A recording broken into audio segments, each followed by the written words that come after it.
Hey everybody, it's your friend the Nightwalker, and I thought I'd go ahead and do another movie review. This movie's definitely been creeping and crawling around inside my head here lately, and I just really wanted to talk about it. That's kind of the thing, though. It's like even though I'm gonna categorize this as a movie review, it kind of feels more like this could be more of a vlog. But anyway, the movie we're going to be talking about is Rob Zombie's 2012 movie, The Lords of Salem, and yeah, this movie definitely has an interesting background to it. Okay, so let's go back in time. It's after 2009. Uh, well, it's 2009. Rob Zombie, he made his two Halloween films, Halloween H2, and right now Rob Zombie is not really considered the most popular guy in the world. A lot of people are as far as a lot of people are concerned, he destroyed the Halloween franchise, and a lot of people got mad that because of him, it took basically another 9 years before we would see another Halloween movie. Which I don't think that's particularly true. I don't think that was his fault, but I do know people who that's how they feel.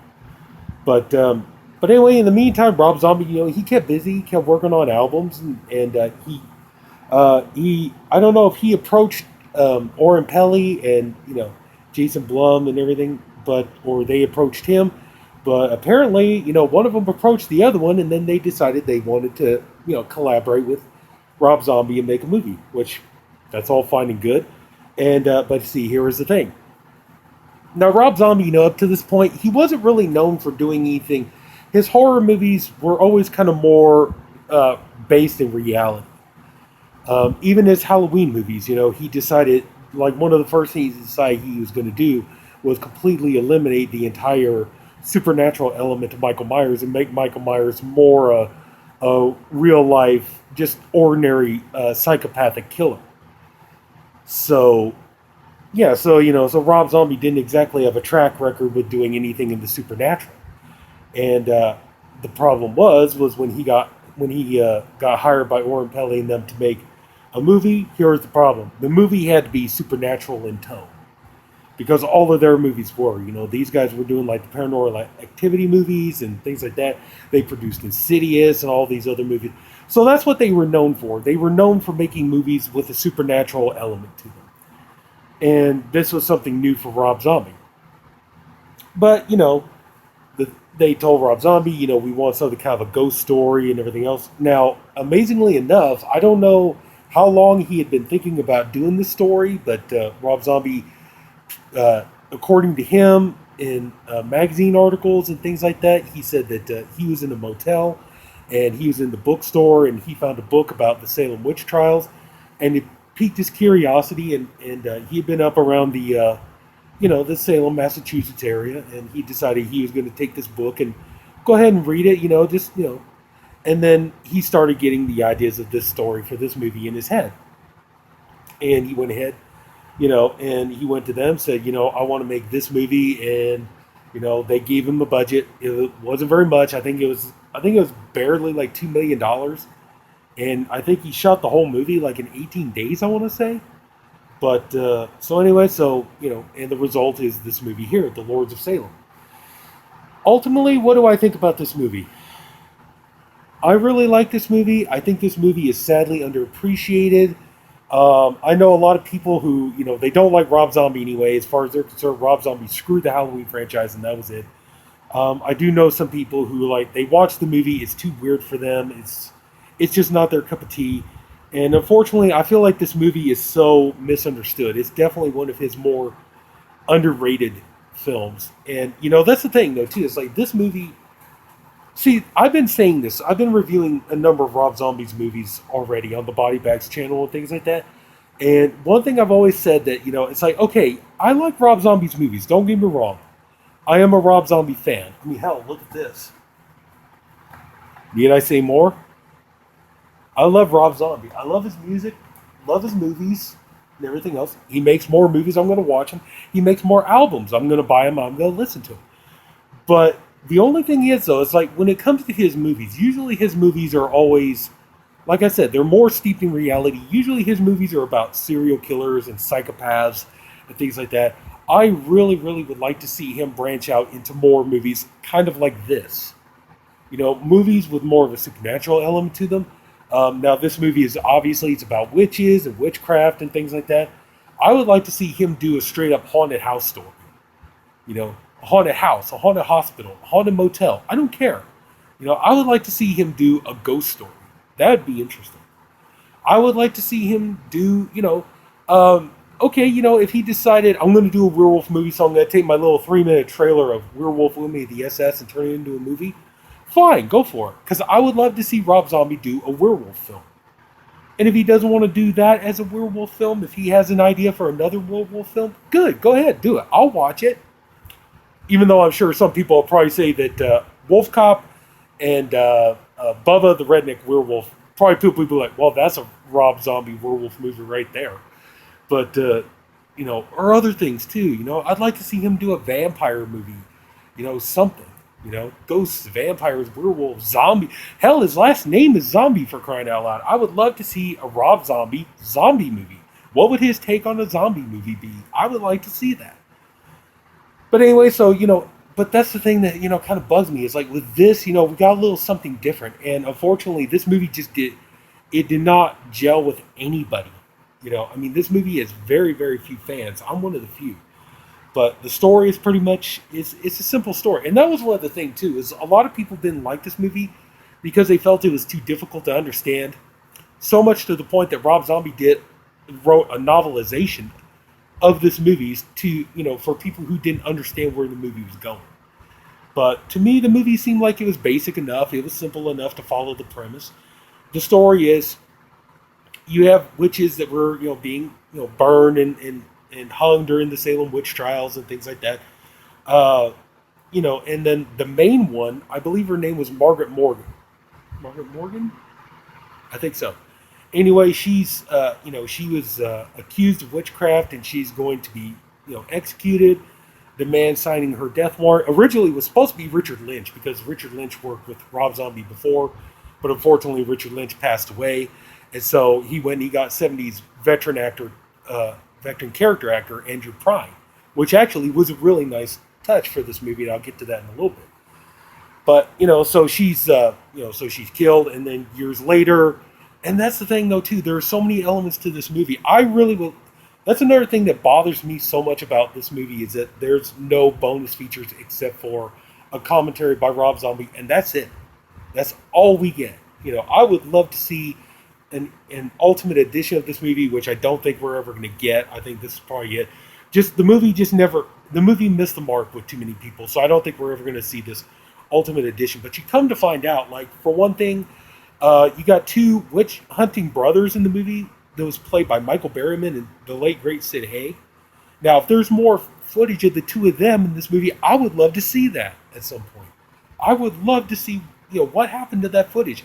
I would love to see the two of them. Come on, man. Are you kidding me? Sid Haig and Michael Berryman in scenes together? What more could a horror fan ask for? Come on, seriously.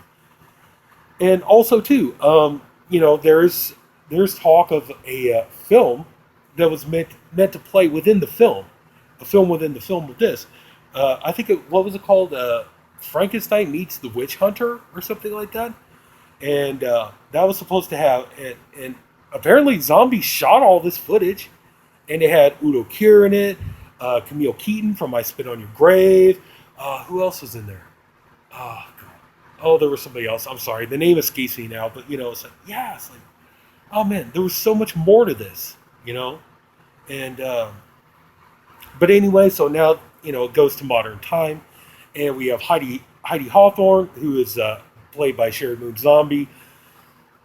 She's a radio DJ, and then we come to find out that she is actually one of the descendants of the prosecutors from the Salem witch trials.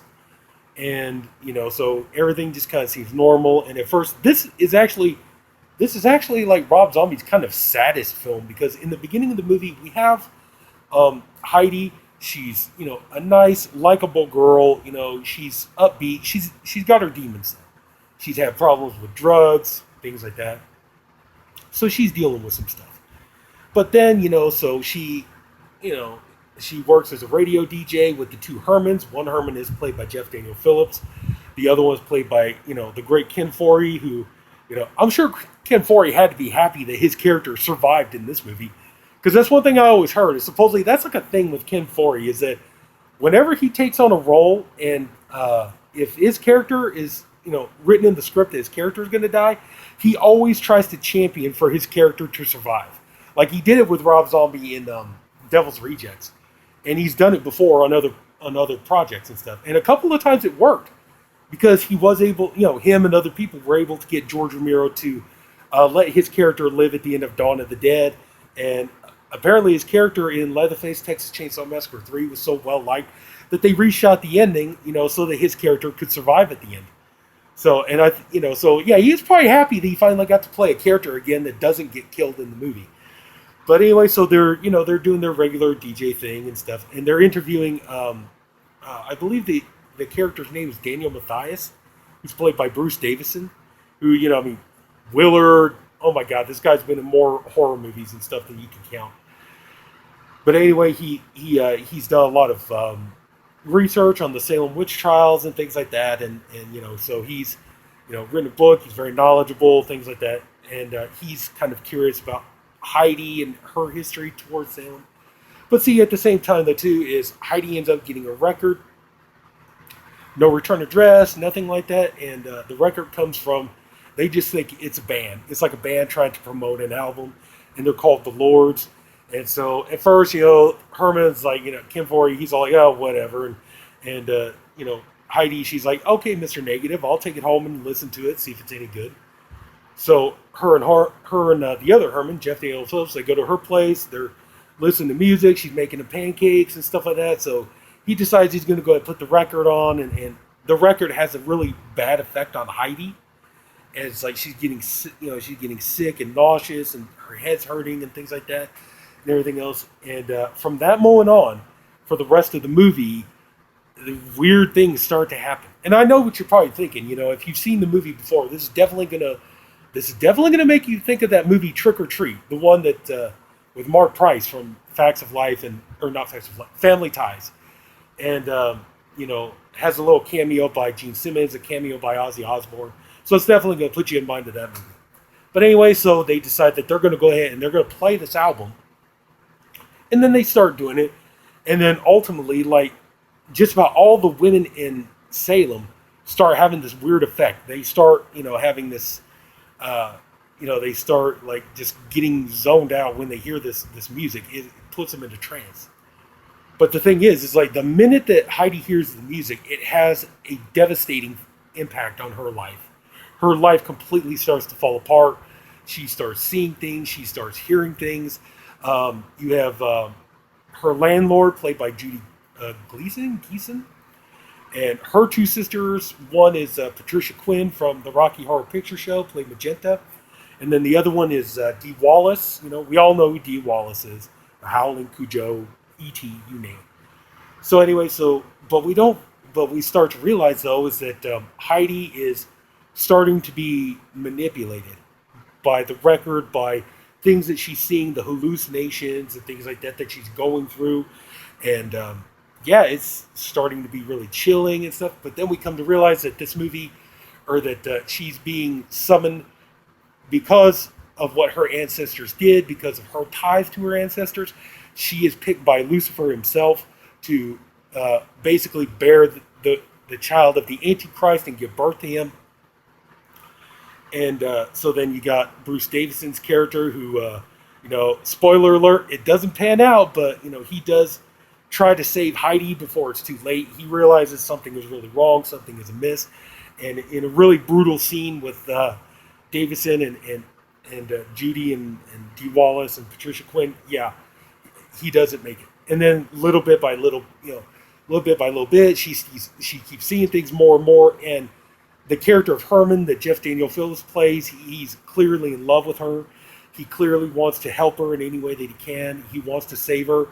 And her life is just spiraling downwards. And she's, she fought so hard to get off of drugs. She goes back to start doing drugs again just so she doesn't have to, she doesn't have to deal with it. And then you have the scene, which admittedly is kind of laughable, but, it is one of the more interesting scenes of a woman being impregnated by the Antichrist.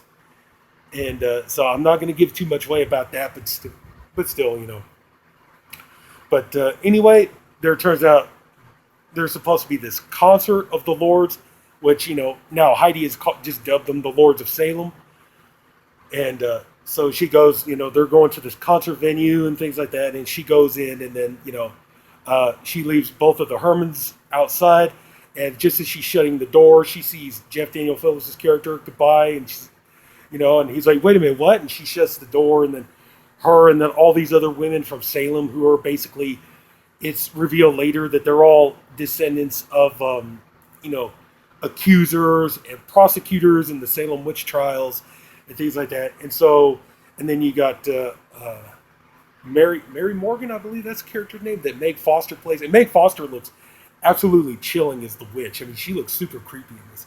And she's telling them that, we're going to, basically saying things like, "Hail Satan, and we're going to bathe in your blood, and we're bringing forth the birth of the Antichrist, and, all of you Puritans lost," and things like that.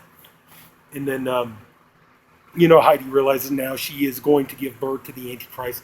And then it goes into this really strange kind of almost like psychedelic, what's the word I'm looking for? Psychopathic. I don't know. What's the word I'm looking for? Anyway, so it goes crazy. Let's just say that. It goes crazy. It goes insane. And, she's seeing all these horrifying images and all these sexual images and stuff like that. And, yeah. And then it's basically she does give birth to the Antichrist, which is kind of, gross. It looks almost kind of like it almost kind of resembles something like the Tingler, if you ask me. But then at the end of the movie, we reveal that Heidi here, her ultimate fate is that she basically becomes the Virgin Mary of hell. Because she is, because as, if you know religion, that, the Virgin Mary, she gave birth to Jesus. So basically, because she gives birth to the Antichrist, so basically Heidi Hawthorne is now the Virgin Mary of hell. So I guess you could call her the Virgin Heidi. I don't know. But anyway, the movie ends and we find out it's very somber. It's very bleak. We find out that, so many women died, that they all died as, and it's being called this like mass suicide or mass slaughter, things like that. And the police, they're baffled by the whole thing and they don't know how it happened or why or any of that kind of stuff. But anyway, that's pretty much where the movie ends. And, that's the thing. The thing about this movie is I've had to explain this to a few people before. If this movie is not going to gel with you if you don't know about if you don't at least have some idea of the occult, Satanist, witchcraft movies from the 60s and the 70s. I'm talking about movies like, what was it, City of the Dead with Christopher Lee, or maybe The Wicker Man, or Mark of the Devil, or Rosemary's Baby, or the satanic movies from the 70s and even into the 80s with movies like Evil Speak. If you're not a fan of that subgenre, or you don't at least have a knowledge of it, then this movie's not going to work for you, because that's ultimately what this movie is. It's Rob Zombie's loving tribute to that subgenre of film from the 60s and 70s, even going into the 80s. If you went back into the 70s, because of the success of movies like Rosemary's Baby and The Exorcist, they had so many of these occult films, these movies about Satan and witchcraft and the devil. And, you got movies like Virgin Witch. You got movies like Race with the Devil. You got, like I said, Mark of the Devil. You got all these movies dealing with, satanic ideas and things like that. But that's what this movie is. This movie is a tribute to that. This movie is basically Rob Zombie saying, if I was a filmmaker in the 70s and I was going to make a film in that subgenre of film, of the occult film, the satanic witchcraft film, what would it be? This is what it would be. So so that's kind of it. If you know those kind of movies, then you're going to probably appreciate this movie a little more. You're going to kind of understand it a little bit more. If you don't know that subgenre, if you never watched, like The Omen or The Exorcist or any of that stuff, The Touch of Satan, that's a good one to watch, which I reviewed on this channel, stuff like that. If you know those kind of movies, you're going to know this, or you're going to have more of an appreciation for this. And like I said, I feel bad. I mean, to me, this movie is, it's such a missed opportunity. It's not a bad movie in any way. I mean, yeah, admittedly, the movie is a bit more style over substance, and it seems like the movie sometimes the plot is just kind of plodding along. It doesn't have a very strong, it doesn't seem to have the strongest narrative in the world. But the movie is easily the most beautifully shot movie Rob Zombie's ever done.